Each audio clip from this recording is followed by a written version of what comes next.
Hello everyone, I am Varsha and I hope you all are doing very well in your studies.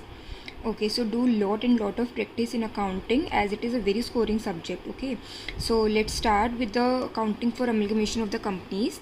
And before starting it, please subscribe my channel so that you will get update for all the next videos. And I hope that you all have seen the last 4 videos which was uploaded on internal reconstruction chapter. See, both of these chapter is very important as per exam point of view, and you must have noticed in the last year papers that one of the question you have to attempt either from amalgamation or either from your internal reconstruction. So please practice a lot. Okay, so let's start with accounting for amalgamation of the companies. First of all, we will do meaning of amalgamation, absorption and external reconstruction, and later on we will see the methods of amalgamation, methods of accounting you can say. First of all, methods of amalgamation and then methods of accounting of amalgamation. Okay, so then we will do the practical questions. Okay, so let's start. See, here we will understand the amalgamation meaning, absorption meaning, external reconstruction meaning, and then differentiate all of it. So in the last class we studied what is internal reconstruction. So what was that? Internal reconstruction is something like an existing company is reconstructing its internal system within itself. ठीक है, मतलब कि आपके पास क्या था, वहाँ पे एक existing company वो ना डिज़ोल्व हो रही है ना न्यू कंपनी फॉर्म हो रही है, but it is reconstructing its internal structure, its internal financial structure. So internal reconstruction is something where company's existing financial structure is reorganizing without dissolving and without forming a new company. ठीक है, but in amalgamation we have a difference. Like, amalgamation is used when 2 or more existing companies go into liquidation and a new company is formed to take over the business. देखो यहाँ पे आपके पास क्या है कि amalgamation is used when 2 or more existing companies, मतलब 2 या 2 से ज़्यादा कंपनीज जब आपके पास लिक्विडेट हो रही है. ठीक है, 2 या 2 से ज़्यादा, अगर एक हो रही है तो यहाँ पे कंसिडर नहीं होगा, 2 का एटलीस्ट होनी चाहिए, और वो दोनों कंपनीज लिक्विडेट होकर एक नई कंपनी फॉर्म कर रहे हैं. जैसे कि अगर सपोज नीचे एग्जांपल देखो, if a new company X Y limited is form to take over the business of 2 existing companies X limited and Y limited, it is a case of amalgamation. मतलब आपके पास क्या है, एक्स लिमिटेड और Y limited दोनों ही आपकी dissolve हो रही है, दोनों ही ख़त्म हो रही है, और दोनों को टेक ओवर करने के लिए एक नई कंपनी एक्स वाई लिमिटेड बनाई जा रही है. ठीक है, then it will be a case of amalgamation. मतलब यहाँ पे ऐसा नहीं है कि आपके पास दोनों कंपनी तो काम करेंगी अभी भी अपना, एक्स और वाई, लेकिन एक साथ मिलकर कर रही है, और ऐसा नहीं है कि एक्स दूसरे को टेक ओवर कर रही है या वाई दूसरे को टेक ओवर कर रही है, बट दोनों ही अपनी दोनों ही कंपनीज लिक्विडेट हो रही हैं और दोनों ही कंपनी एक नई कंपनी बना रही है नई तरीके से, और नया नेम उसको मिलेगा, that is X Y limited. That, और यहाँ पर आपके पास वो केस माना जाएगा अमलगमेशन का. ठीक है, आगे देखो. Next is term is your absorption. So what is absorption? Absorption is used when one or more existing companies goes into liquidation. जब आपके पास एक या एक से ज़्यादा existing company liquidate हो रही है और कोई existing company ही पहले से कोई काम कर रही है कंपनी, वो उसका बिजनेस टेक ओवर कर रही है. ठीक है, तो यहाँ पे कोई नई कंपनी नहीं बनी, लेकिन एक या एक से ज़्यादा कंपनीज existing कंपनीज लिक्विडेट हो रही है. तो यहाँ पे अमलगमेशन और एब्जॉर्प्शन में डिफरेंस क्या है, वहाँ पे एटलीस्ट 2 कंपनीज आपके पास लिक्विडेट होंगी, यहाँ पे एक कंपनी भी अगर लिक्विडेट होगी तो इट्स ओके. तो this is one of the difference. And the second is, वहाँ पे मेन डिफरेंसेस, वहाँ पे अमलगमेशन में न्यू कंपनी फॉर्म हो रही है, वाइल एब्जॉर्प्शन में हमारे पास एग्जिस्टिंग कंपनी ही कोई एग्जिस्टिंग दूसरी कंपनी जो लिक्विडेटिंग कंपनी है, ठीक है, जो आपके पास ऑलरेडी एग्जिस्टिंग कंपनी जो लिक्विडेट हो रही है उसका बिजनेस टेक ओवर कर रही है. So if the business of existing company X limited is taken over by another existing company Y limited, then it is a case of absorption. ठीक है, next third is your external reconstruction. So the term external reconstruction is used when one existing company goes into liquidation and new companies form to take over its business. जब आपके पास कोई external reconstruction जो कोई one existing company liquidate हो रही है और उसकी जगह पे एक न्यू कंपनी फॉर्म हो रही है. So here only one existing company is liquidating and a new company is formed to take over its business, then it will be a case of external reconstruction. ठीक है, यहाँ पे आपके पास internal reconstruction and external reconstruction is just you can say कि there's a difference between the two, that in internal reconstruction no new company is formed, but in external reconstruction one new company is forming.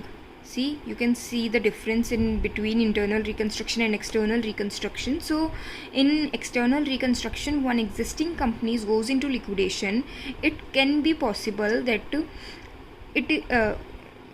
that one existing company which is going into the liquidation, which goes into the liquidation may or may not change the name of the company. So like in example you can see a new company X Limited is formed to take over the business of an existing X Limited company. Okay, so X Limited same ki X Limited was an existing company and a new company which is also an existing new company X Limited. So an existing company which is going into the liquidation वो अपनी business को पूरी तरह से liquidate कर देगी. ठीक है, जैसे आपने पढ़ा होगा पार्टनरशिप में भी आपने पढ़ा था 12th क्लास में कि हम रियलाइजेशन अकाउंट बनाते थे डिसोल्यूशन ऑफ द फर्म जब होता था. ठीक है, तो सेम केस यहाँ पे भी होने वाले हैं कि आपके पास जो कंपनी लिक्विडेट हो रही है वहाँ पे आपको अपना रियलाइजेशन अकाउंट बनाना है. शेयर होल्डर्स को पूरी की पूरी उनका लास्ट जो बैलेंस है वो आपको निकालना होगा. तो ये सब चीज़ें आप इसमें भी करने वाले हो. सिमिलरली जब न्यू कंपनी फॉर्म हो रही है तो वो किस तरह से फॉर्म होती है, या कोई एग्जिस्टिंग कंपनी किसी को टेक ओवर कर रही है तो उन दोनों के जब बिज़नेस को, दोनों के फाइनेंसेस को या बैलेंस शीट्स को आप जब मर्ज करते हो, एक साथ लेकर आते हो, ऐड ऑन करते हो, तो वो किस तरह से आप करते हो. तो ये सब चीज़ें आप इसके अंदर सीखोगे. ठीक है, so the next we will do difference between amalgamation and absorption and reconstruction. So let's go to it. It is, see, difference between amalgamation, absorption and reconstruction. See, first point, formation of a new company. Amalgamation में एक नई company form हो रही है. Yes, new company is formed in an amalgamation. Okay. Absorption, no new company is formed in absorption. कोई हमारे पास absorption में नई कंपनी नई फॉर्म हो रही थी. लेकिन reconstruction, reconstruction is external reconstruction here. ठीक है, not the internal reconstruction. Will talk about the external reconstruction in this chapter. Internal reconstruction के लिए हमने एक नया ऑलरेडी चैप्टर पढ़ लिया है. तो new company is formed in external reconstruction. हमारे पास एक नई कंपनी फॉर्म्ड हो रही है एक्सटर्नल रिकन्स्ट्रक्शन में. ठीक है, so new company is formed in amalgamation, new company is forming in reconstruction, but no new company is forming in absorption. Second point is no liquidating companies, number of liquidating companies. So in amalgamation at least 2 companies wind up their business. देखो अगर यहाँ पे ये होता कि at least word हम नहीं लगाते तो या 2 भी नहीं लगाते, हम कहते कि सपोज 1 और मोर. तो 1 और मोर अगर होता तो एमलगमेशन और रिकन्स्ट्रक्शन, एक्सटर्नल रिकन्स्ट्रक्शन में कोई डिफरेंस नहीं रह जाता. तो यहाँ पे आपके पास एटलीस्ट 2 कंपनीज होनी चाहिए और रिकन्स्ट्रक्शन में there is 1 company. So this is a difference between amalgamation and reconstruction. Amalgamation, at least 2 company will wind up their business and form a new company for their business. And in reconstruction, the external reconstruction, 1 company is wind up and 1 new company will be formed. ठीक है, but in absorption at least 1 company is required to wind up its business. जैसे suppose कि अगर हमारे पास हम कहते हैं कि कोई एक वीट की कंपनी है और एक पल्सेस की कंपनी है. सो वीट कंपनी जो थी, गेहूं की जो वीट कंपनी थी वो वाइंड अप हो रही है और उसका बिजनेस कौन टेक ओवर कर रहा है? पल्सेस वाली कंपनी. ठीक है, तो no new company is formed, कोई नई कंपनी तो नहीं बनी लेकिन वही कंपनी उसके बिजनेस को टेक ओवर कर रही है. So that will B case of absorption. So next point is objective. क्या ऑब्जेक्टिव हो सकता है दोनों का? अमलगमेशन का ऑब्जेक्टिव क्या होगा? The aim of amalgamation is to remove the competition among the entities. Amalgamation का ऑब्जेक्टिव होगा कि आपके पास जो कंपटीशन है मार्केट में जो कंपटीशन है उसको रिमूव करना। जैसे सपोज करते हैं, हम एग्जांपल लेते हैं कि आपके पास एक है, अगर हम वीट में ही लें तो one is आशीर्वाद आटा and one is some other company, one I don't getting the name of another example. So if two companies are operating in market and there is a strong competition between the two, ठीक है, दोनों के अंदर बहुत ज़्यादा competition है, लेकिन अब दोनों ने क्या सोचा कि हम दोनों क्यों अपने कॉस्ट को भी इतना बढ़ा रहे हैं, अलग अलग मार्केटिंग करके, अलग अलग उसकी प्रमोशन करके या अलग अलग ऑपरेट करके, let's do a deal and will be merge together. हम दोनों एक साथ मिलके काम करते हैं। तो दोनों पहले अपनी कंपनीज को वाइंड अप करेंगे और उसके बाद एक नई कंपनी स्टार्ट करेंगे, ठीक है। So what is the aim in amalgamation is to remove the competition among the entities, ठीक है।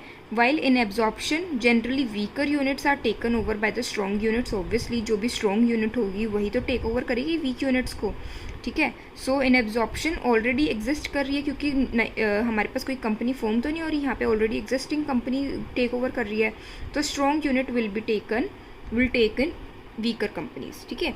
Next is your reconstruction. So what is the objective in this? See, जैसे आपके पास इंटरनल रिकन्स्ट्रक्शन में हमारे पास objective क्या था कि आपके पास जो भी लॉसेस हैं या फिक्टिशियस एसेट्स हैं या प्रीलिमिनरी एक्सपेंसेस हैं तो उनको हमें राइट ऑफ करना था।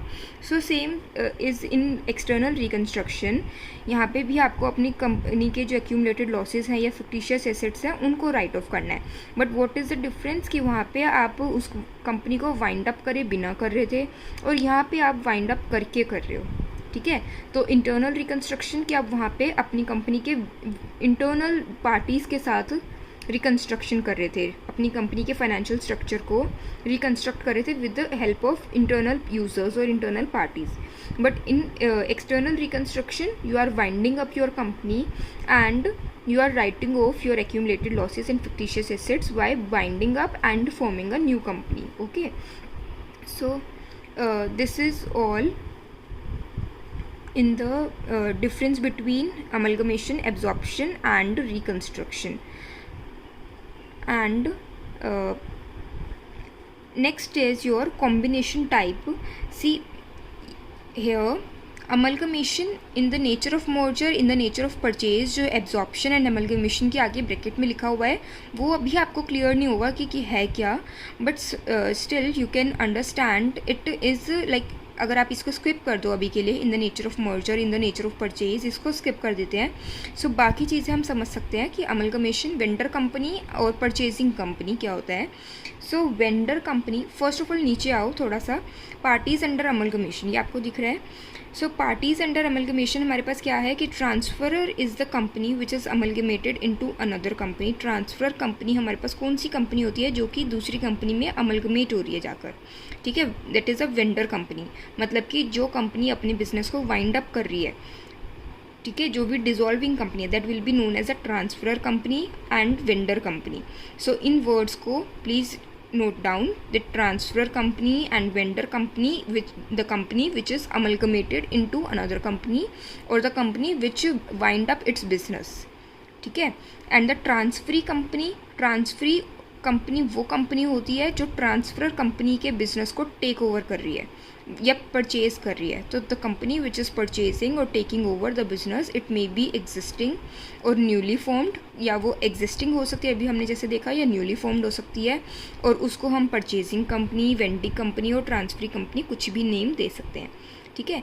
सो वेंडर कंपनी और purchasing Wendy company is both the parties, you will the name will be repeated in again and again in the questions, so you have to note it down, okay। उल्टा मत कर आ जाना, कहीं पूरा question आप सही करो लेकिन इन नेम्स की वजह से पूरा का पूरा क्वेश्चन ही गलत कर दो। तो ट्रांसफर, ट्रांसफरी, ये name you must have to remember, and vendor and vendee company, this name you must have to remember, okay. So अब ऊपर देखो, आप ऊपर टेबल के अंदर हमें कहता है कि कॉम्बिनेशन टाइप क्या है हमारा अमलगमेशन में, vendor company and purchasing company, ठीक है।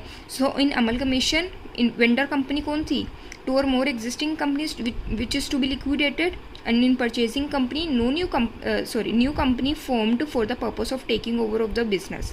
आपके पास एक नई कंपनी फॉर्म हो रही है which is a purchasing company, ठीक है ना.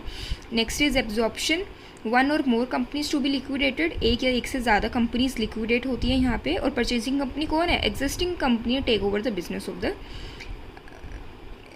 बाइंडिंग कंपनी, ठीक है. Next is external reconstruction. What is external reconstruction? हमारे पास क्या था, जब कोई एग्जिस्टिंग कंपनी लिक्विडेट हो रही है और नई कंपनी फॉर्म हो रही है. सो only one existing company to be liquidated is a vendor company, while the purchasing company is new companies formed to take over the business, ठीक है. So according to Companies Act 1956 amalgamation includes absorption. Amalgamation के जो हमारे पास amalgamation जो होता है वो absorption को इंक्लूड करता है, या फिर आप कह सकते हो कि उन दोनों के जो अकाउंटिंग मेथड्स हैं या अकाउंटिंग ट्रीटमेंट है वो सेम रहने वाला है. तो all these terms are different. The amalgamation, absorption and external reconstruction, all these, there is a difference in all, but accounting treatment will remain same.